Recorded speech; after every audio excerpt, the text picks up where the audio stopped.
Hey there guys, welcome to my first vid of Unity for world building. As you can see, I've already started making a set of building for construction. This will be our first module for a sort of city-like structure area.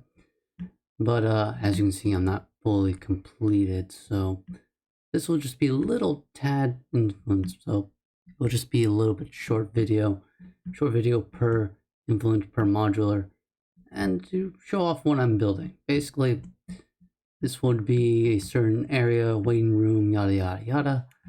Not going to be very completed, but when it's completed, I'll show you in a bit.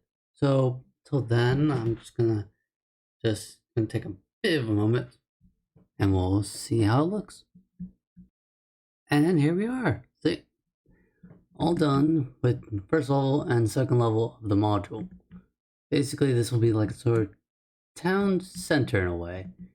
As you can tell, it's a interesting little design, but the interior is not as finished. It still needs work.